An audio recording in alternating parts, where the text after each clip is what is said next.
Greetings, I'm Solidus-Skully, and welcome back to Resident Evil Code Veronica. That's related to a puzzle that we won't really be able to deal with until much later, actually. So, yeah, just keep your eye on it for now. But up in the meantime, we have a very Indiana Jones-style cutscene coming up, so enjoy.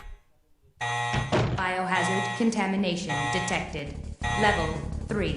Emergency shutters will close. All personnel evacuate immediately.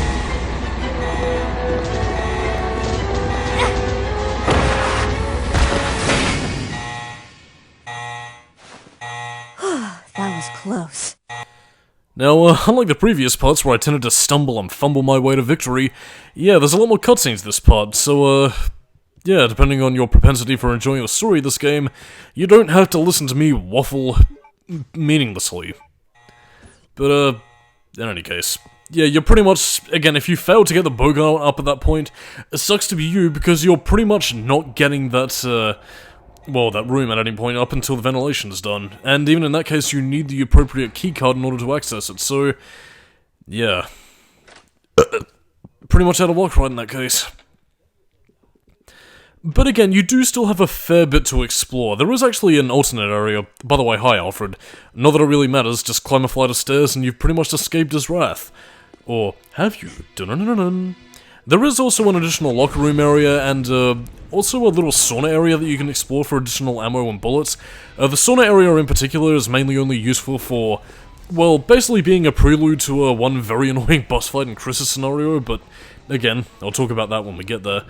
And apart from a cool explosion, Alfred pretty much fucks off. Again, there's a reason why he's considered the loser of the Ashford family. He ain't no lion, he ain't got the courage, he's just an ass. A goddamn motherfucking asshole pussy. Also say hello to the blue Coke machine from Resident Evil 2. Was that ever a thing? I know Pepsi Blue was a thing at one point, but... whatever. Wasted too much mental energy because now it is time to return to safer postures. You're back. Welcome back, Claire. Rest and recuperate in the rec room. Here, have an ink ribbon. But again, this is actually a pretty no. What am I saying? It's a pretty important save room, not just for the fact that you get some green herbs to heal up and stock up on supplies, but also the hemostatic medicine. And for the sake of just sort of waffling on, might as well get into what that hemostatic medicine was, because you saw Rodrigo with a similar bottle of medicine earlier in the game. Pretty much take this back to him, Claire will give him the lighter in exchange for the lockpick. The lockpick you can then use to open the briefcase, and basically you're not forced to do this at any point. I mean, granted you won't get what's in the case, and of course, well, again, you can't open simple locks and, you know, everything else. But then it is rather important because it basically allows Chris to get these submachine guns, which is, again, rather useful, even if it does take up 2 item slots. So, yeah, if you want Chris to have an easier time, do the Rodrigo side quest. It is well worth your time, and plus, Rodrigo's a pretty cool character.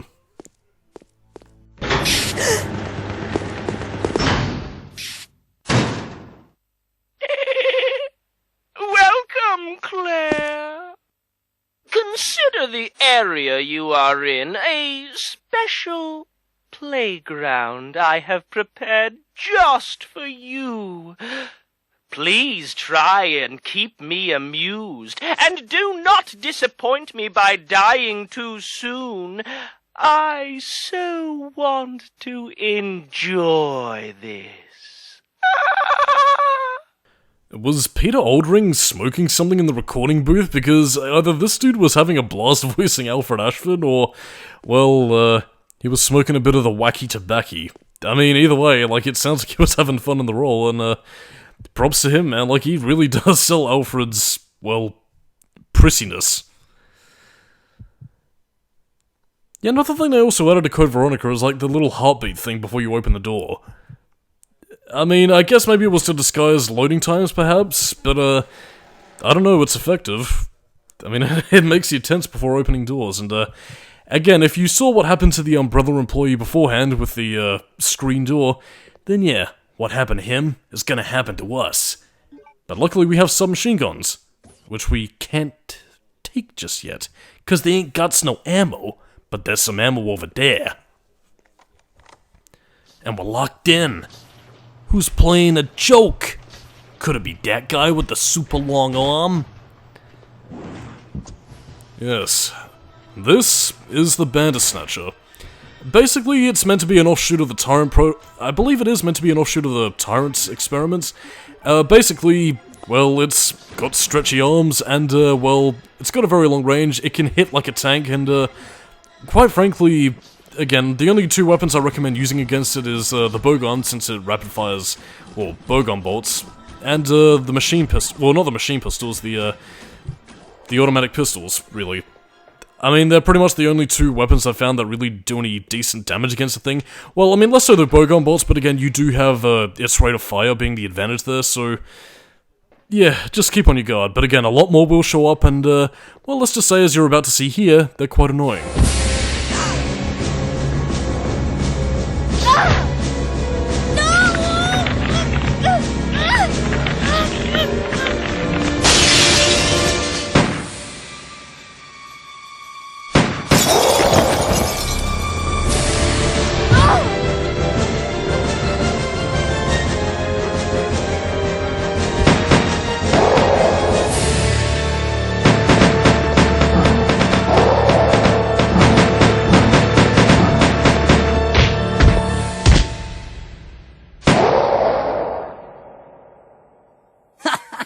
Oh yeah, that felt good! Don't worry, Claire. Your knight in shining armor is here.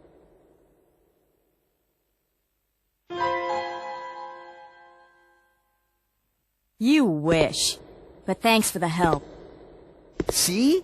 This is why you need me. I got your back. Whatever. Here. Take these. Machine guns? For me? You know the deal, in exchange for your Lugers. Okay, okay.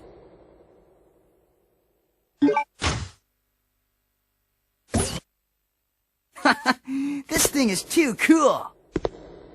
Yes! Now this is my kind of weapon. All right! Huh? Hey, this thing's empty. You cheated me. Up there. Plenty of ammo, just for you. Way up there? Give me a boost and I'll get it for you. All right, all right. Ow!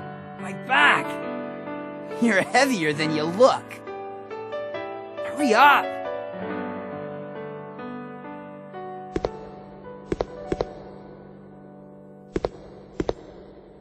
Happy now?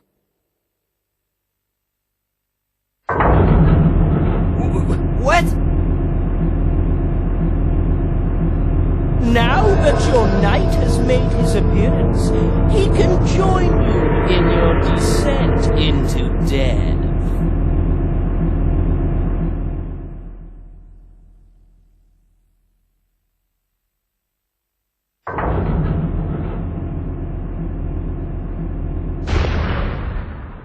Okay, let's do it! Wait here, Claire! Time to test out my new toy! Okay, and that scene pretty much redeems Steve for me. And again, the upcoming cutscenes are pretty much going to detail his characterization pretty well. So again, this was around about the point which pretty much turned me around on Steve basically being this annoying little punk kid that Claire has to look after, into, well, a bit more of a well-rounded character. And again, this is also the one segment where we get to play as Steve, unless you count the battle mode. Again, I'll tell you how to unlock Steve in the battle mode a little bit later when it's appropriate, but in the meantime, this is basically it's basically the game just saying, go nuts, have a bit of fun, and test out Steve's new toys. And again, much in the same way as the pistols, really, when you're dual wielding them, yeah, Steve will lock onto two different individual zombies if they happen to be in his vicinity, so, yeah, go nuts.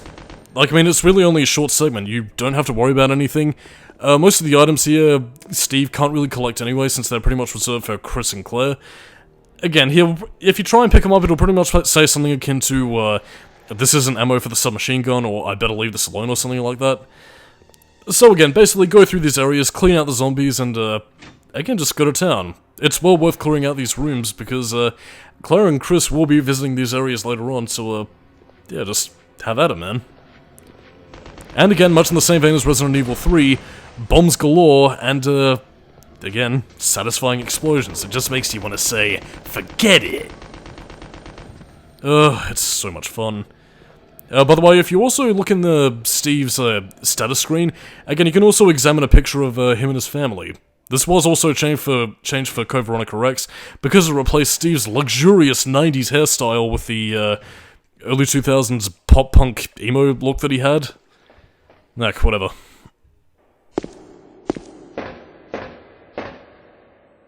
It was dirty work, but this area is now clean. See? You can depend on me. You see? This thing is a lot more reliable than any person. Than people?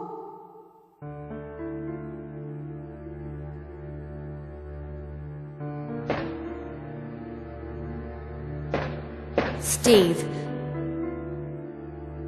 what were you doing here? Who brought you here, and where is your family? Shut up! I don't want to talk about it!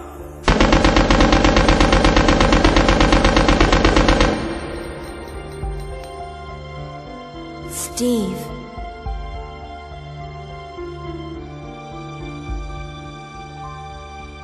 Never mind. Let's get going.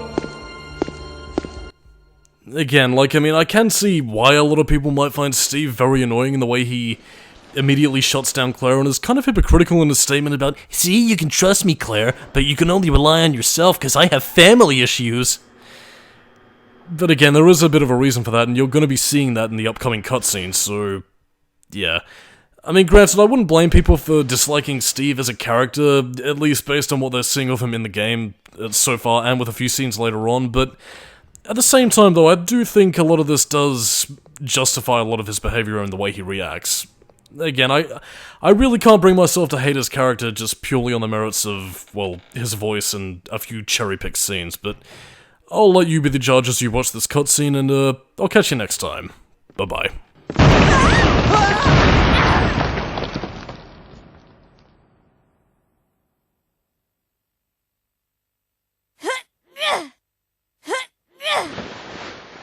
Claire, are you okay? Steve, behind you!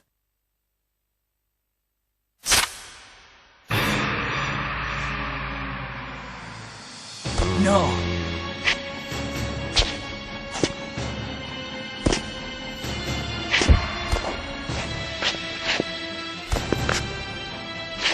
What's wrong, Steve? Shoot him! Wait! I can't! No! Steve!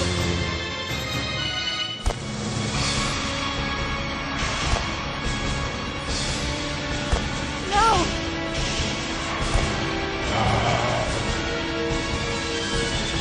Ah! Father!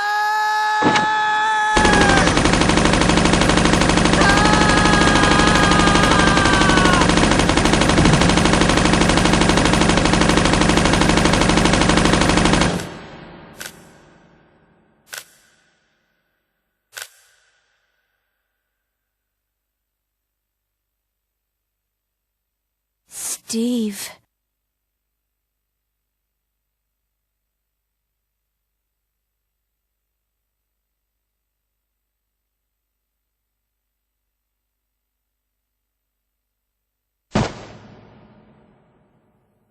Father.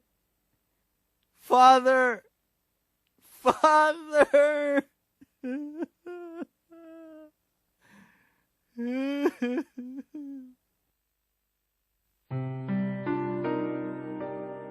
Dad, I used to work for Umbrella. Tried to steal information, intending to sell it off to the highest bidder. He was caught. Mom was killed. And we were sent here.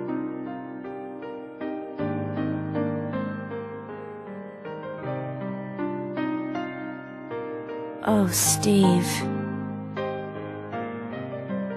He was a fool to do something so reckless. So stupid.